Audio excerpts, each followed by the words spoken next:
나이가 이제 60대, 70대가 되면 사실 피부가 많이 늘어나 있거든요. 그 상태에서 애교 필러를 맞으면 애교스럽지가 않고 정말 징그러운 살이 될 수가 있어요.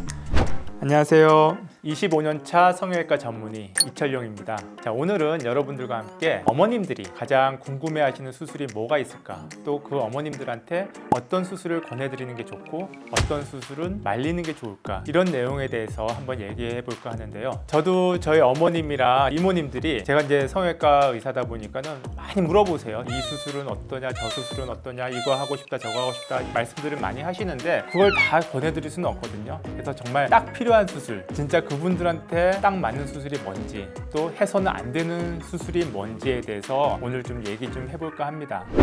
보통 이제 어머님들 한 이제 70대, 많으신 분은 이제 80대 접어드시는 분도 있는데 60대, 70대 어머님들이 가장 궁금해하시는 게 뭐냐면요, 역시 얼굴이 처지니까 끌어올리고 싶어 하시는 분들이 많으시죠. 눈이 처져서 눈꼬리가 이렇게 축 처지니까 눈도 더 쪼그라들어 보이고, 볼도 처지니까 입도 이렇게 불룩하게 내려와 보이고, 이런 분들이요, 입이 이렇게 내려왔다고 해서 자기가 이제 심술나 보인다고 해서 조금 입꼬리 성형, 요즘에 많이 나오잖아요. 그러니까 자기 입꼬리 성형을 하면 어떻게 되냐 물어보시는 분도 계시고요. 옛날에 젊었을 때는 눈이 뭐 왕눈이었는데 지금 나이가 들어서 처져갖고 눈이 막 조그매졌다, 그래서 뭐 트임 수술, 앞트임, 뒤트임, 트임 수술을 하면 어떻겠느냐, 이런 얘기를 많이 물어보세요. 자, 그런데 우리가 나이가 들어서 눈이 점점 작아지는 게 과연 트임으로 해결이 될 것이냐, 눈이 처져 보이는 거는 사실은 눈이 작아진 게 아니라 눈 위에 있는 이마라든지 눈썹이 다 내려와서 눈이 쪼그라드는 거거든요. 그렇다면은 이마를 좀 끌어올리는 거를 꼭 생각해 보셔야 하고요. 입술 모양이 이렇게 처졌다고 해서 입꼬리 성형을 하는 게 아니라 볼이 처졌기 때문에 처진 볼을 올려줘야지만 입꼬리도 같이 딸려서 올라갈 수 있겠죠. 그래서 처진 원인이 뭐냐를 분명하게 체크를 해서 그걸 해결해 주는 방법으로 수술을 하셔야지 효과적이고 만족스러운 결과를 가질 수가 있습니다. 지금 시청하고 계신 분들 본인일 수도 있고 이제 부모님일 수도 있겠는데요. 얼굴을 이제 3등분을 한번 해보세요.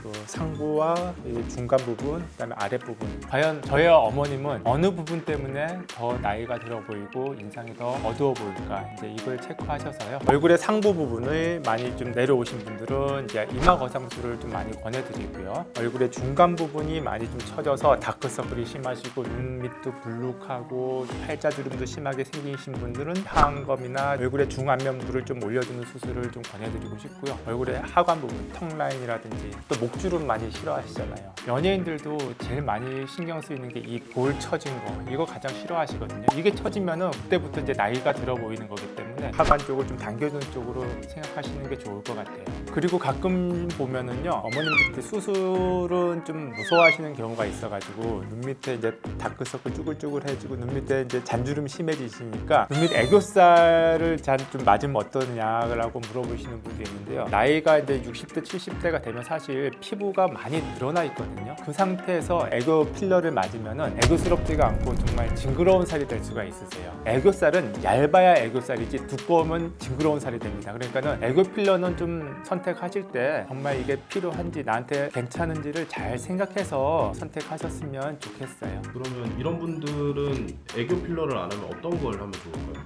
눈 밑에 잔주름이 심하냐 아니면 지방이 불룩하게 튀어나와서 다크서클이 심하냐에 따라서 치료 방법은 조금 틀린데요. 잔주름이 심하게 있으실 경우에는 이제 보톡스라든지 하안검 수술로 피부를 좀 당겨서 제거해주는 방법을 생각해 주시는 게 좋고요. 불룩하게 튀어나온 분들, 특히 남자분들, 아버님들이 많이 그런데요. 약간 저승사자처럼 불룩하게 튀어나와서 눈밑이 어둡게 다크서클이 생기신 분들은요, 지방이 밀고 나온 거기 때문에 이 지방을 반드시 제거해주거나 재배치시켜줘서 지방의 양을 좀 줄여주시는 게 좋을 것 같습니다. 그러면은 이마 거상은 어떤 식으로 하느냐, 이마 거상 한다고 해서 이마 라인을 다 절개를 하고 당기는 게 아니라요, 한 3군데에서 한 5군데 2cm 정도 작은 절개를 해서 그 구멍을 통해서 이제 내시경을 삽입해요. 결국은 우리가 이마가 충분히 올라가려면요, 이 눈썹 부위에 단단한 조직들이 들러붙어있는 조직들이 다 끊어줘야 되거든요. 그렇기 때문에 내시경을 이용해서 단단하게 붙어있는 조직들을 다 끊어준 다음에 중요한 혈관이라든지 신경 다치지 않게끔 조심해서 박리를 해줘야 되겠죠.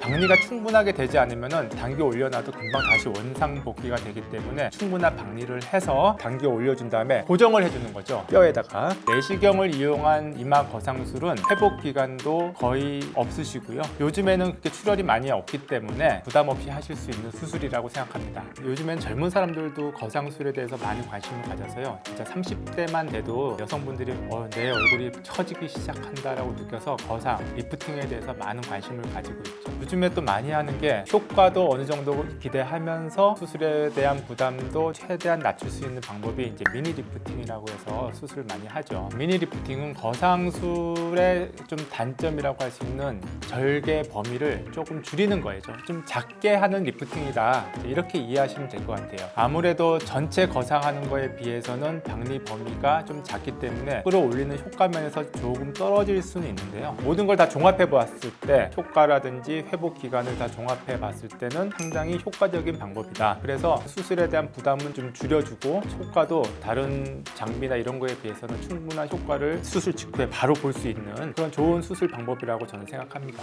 보통 입꼬리가 처져 보이시는 분들, 지금 약간 입꼬리 약간 내려오셨네. 그러니까는 입꼬리가 방향이 아래를 향하느냐 위를 향하느냐에 따라 사람이 인상이 화가 나 보일 수도 있고 밝아 보일 수도 있고, 입꼬리가 좀 내려간 사람들이 항상 입꼬리 올라가 보이게끔 하려고 입꼬리 필러 또는 입꼬리 수술을 많이 하잖아요. 환자들한테 많이 권하지 않는 수술이 입꼬리 성형이거든요. 입꼬리 수술인데요. 보통 입꼬리 방향이 조금 아래로 내려와서 화나는 얼굴이 보이는 사람들은 입꼬리를 억지로 좀 올리려다 보니까 이제 수술을 하는 경우도 있는데, 저는 그 입꼬리 수술의 단점들이 조금 많이 느껴져서 사실 권하고 싶진 않아요. 단점이 뭐가 있냐면, 일단 칼을 대고 하면은 흉터가 생기잖아요. 그 흉터로 인해서 입을 벌렸을 때 입이 벌리는 게 제한이 와서 입이 좀 쪼그라드는 느낌? 입꼬리가 좀 처진 분들한테는 저는 입꼬리 수술보다는, 예를 들어서 볼이 많이 처져서 입꼬리가 좀 불룩하게 내려오신 분들은 실리프팅이라든지 이런 걸로 볼과 함께 입꼬리를 살짝 올려주는 방법도 있고요. 다른 병원에서 많이 하진 않지만 제가 그런 분들한테는 대안으로요, 보조개 수술을 권해드리기도 해요. 보조개 수술하면 사람들이 뱀한테 물린 자국처럼 막 이렇게 찍혀 있고 되게 어색하더라, 이렇게 말씀하시는 분도 계시는데, 저희 병원에서 해드리는 보조개는요, 이게 수술한 보조개인지 원래부터 가지고 있는 자기 보조개인지 사람들이 구분 못할 정도로 자연스럽게 해드릴 수가 있거든요. 그렇게 보조개로 포인트를 잡아주시면은 미소도 좀 짓게 되고 전체적인 인상이 좀 밝아 보일 수가 있어서, 저는 입꼬리 성형보다는, 입꼬리 수술보다는 차라리 좀 실리프팅으로 볼을 올려준다던가 아니면 보조개 수술을 해줘서 미소를 좀 많이 짓게 해주는 그런 방법들도 좀 생각해 보시는 게 좋을 것 같아요. 오늘은 어머님들께 많이 권해드릴 수 있는 수술과 좀 말리고 싶은 수술, 권하지 않는 수술에 대해서 한번 솔직하게 얘기를 해봤는데요. 이 내용들은 사람마다 다 틀려요. 적용되는 게 케이스 바이 케이스이기 때문에 참고로 하시고요. 가장 중요한 거는 전문의와 자기에 맞는 수술을 상담을 해주는 게 가장 중요하거든요. 오늘 들은 내용을 기반으로 해서 좀 더 자기한테 맞는 수술이 뭔가 좀 더 상담을 원하시는 분들은 아래 링크로 눌러주시면요, 저희가 좀 더 자세하게 상담을 해드릴 수가 있을 것 같습니다. 다음에는 좀 더 좋은 내용으로 여러분을 찾아뵙겠습니다. 오늘 잘 들으셨으면 구독과 좋아요 눌러주시는 거 잊지 마세요. 감사합니다.